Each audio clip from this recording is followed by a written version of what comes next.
അഭിനയിക്കണേണോ? ഇത്രയും നല്ല മാർക്ക് മേടിച്ചിട്ട് എനിക്ക് എന്തേലും മേടിച്ചു തന്നാ? ഡാഡി എന്നല്ലേ പറഞ്ഞു നിനക്ക് അത്രയും മാർക്ക് അത് വാങ്ങിച്ചു തരും ഇത് മേടിച്ചു തരുമെന്ന്. ഒരാൾക്ക് ആന കൊടുത്താൽ ആശ കൊടുക്കല്ലേ? നേരാണ് ക്ലീറ്റോട് പറയണത് ശരിയല്ലേ, എന്തിനു മേടിച്ചു കൊടുക്കും ക്ലീറ്റോ കൊച്ചിന്? നിങ്ങളൊക്കെ ഏത് ലോകത്താണ് ജീവിക്കണം? പൊതു കാര്യങ്ങളൊക്കെ ഒന്ന് അറിയണം. ഇപ്പൊ നമ്മുടെ സർക്കാരിന്റെ ഖജനാവ് പോലും കാലിയായി കിടക്കുക. 2 ദിവസം മുമ്പുണ്ടല്ലോ മക്കളെ, നമ്മുടെ ധനകാര്യമന്ത്രി ഖജനാവിലേക്കൊന്ന് എത്തി നോക്കിയപ്പോ കരഞ്ഞു പോയിന്ന്. അതിനകത്ത് പൂച്ച പെറ്റ് കിടക്കുന്നു. കയ്യിൽ 5ന്റെ പൈസ ഇല്ലെങ്കിൽ അത് പറഞ്ഞാൽ മതി, അല്ലാതെ ഗഞ്ചാവ് ഇതും പിടിക്കണ്ട. അതെ, ഡാഡിമാരുടെ അവസ്ഥ മനസ്സിലാക്കി ഡാഡിമാരോടൊപ്പം നിൽക്കണ മനകൾ. അല്ലെങ്കിലും നമ്മൾ 10 വർഷം കഷ്ടപ്പെട്ടതിന്റെ ഫലമാണ് ഇപ്പൊ കിട്ടിയത്. അതിനൊന്നും ഇവിടെ ആർക്കും ഒരു വിലയും ഇല്ല. പഠിച്ചോണ്ടിരിക്കുമ്പോ പറയാം അതും ഇതുമൊക്കെ മേടിച്ചിരുന്ന അവസാനം വരുമ്പോ ഒന്നുമില്ല, എല്ലാരും കൈമരത്തി കാണിക്കും. ഇവിടെ തന്നെ ജനിച്ചല്ലേ ദൈവമേ. ക്ലീറ്റ് അവൾക്ക് എന്തെങ്കിലും മേടിച്ചു കൊടുക്കുക. ക്ലീറ്റ് അതിൻ്റെ മനസ്സ് നോവുന്നുണ്ട്. എന്തോരം വഴക്ക് കേട്ടിട്ടുണ്ടോ അവള് പഠിക്കാത്തതിന്. ഭയങ്കര മോശമാണ്. നാട്ടുകാർക്ക് വാഗ്ദാനം ചെയ്യണ പോലെ നമുക്കൊക്കെ ചെയ്യണത് നിങ്ങൾ കൊടുക്കാം. പക്ഷേ എനിക്കിനിയിപ്പം മറ്റന്നാൾ ഒരു കച്ചവടം കഴിയുമ്പോഴേ ഇച്ചിരി പൈസ വരുള്ളൂ. നീ ഒരു കാര്യം ചെയ്യും, ഒരു 2000 രൂപ എനിക്ക് കടമായിട്ട് താ. മറ്റന്നാൾ ഞാൻ അത് വരുമ്പോൾ അതിൽ നിന്ന് നമുക്ക്. അയ്യോ, എങ്ങനെ വല്ല സുഖമില്ലാതാവും. ആ കട്ടില് കണ്ടിട്ട് നിങ്ങൾ പനിക്കണ്ട കേട്ടാ. നിങ്ങൾ എൻ്റെ ചിട്ടീനെ പ്രാഗിയതല്ലേ, 10 പൈസ ഞാൻ നിങ്ങൾക്ക് തരൂല. 10 പൈസ. എൻ്റെ എല്ലാമല്ലേ എൻ്റെ ചേലത്തെ ചെങ്കുരങ്ങല്ലേ, നിന്റെ മാറിലെ ചെങ്കുരങ്ങ് ഞാൻ, ചെങ്കുരങ്ങ് നിങ്ങൾ. നിങ്ങളുടെ കയ്യിലെ പൂമാലയാണ് ഞാൻ.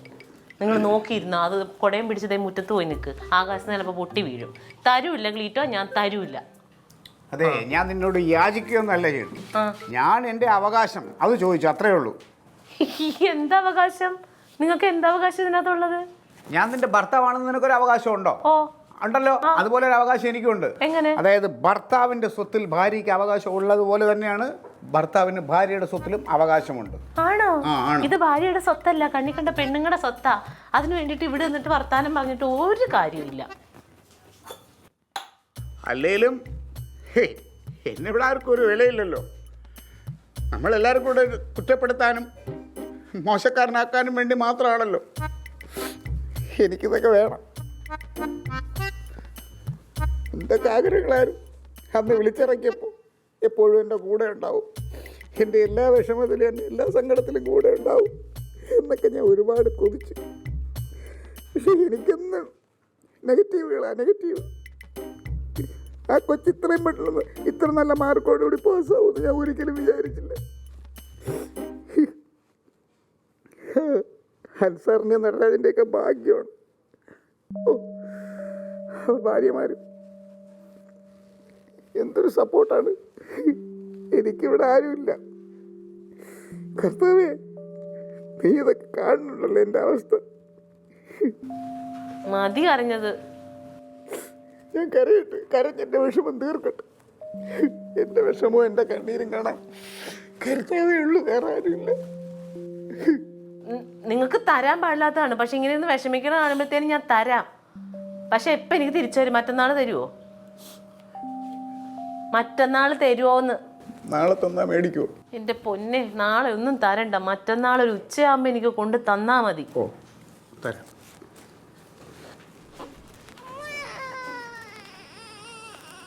കരയല്ലേ വെച്ചേ?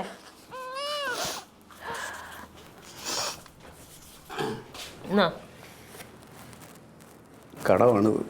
ആ തന്നിരിക്കും മറ്റന്നാൾ. മറ്റന്നാൾ തരണം. പിന്നെ ഇടി തങ്കം, നീ എന്നെ കുറിച്ച് എന്താണ് വിചാരിച്ചേ? നീയല്ല, നിന്റെ ഗ്രാൻഡ്മയുടെ കയ്യിൽ നിന്ന് പോലും പൈസ വേണമെങ്കിൽ ഞാൻ മേടിക്കും. അതാണ് ഈ ക്ലീറ്റോ കേട്ടോ. അപ്പം ഞാൻ നിങ്ങൾക്ക് പൈസ തന്നതാണ് കുഴപ്പം അല്ലേ? അന്നൊന്നല്ല പറയാൻ. ഞാൻ എൻ്റെ അവകാശം നേടിയെടുത്തു, അത് എൻ്റെ മിടുക്ക്. അതാണ് സംഭവം.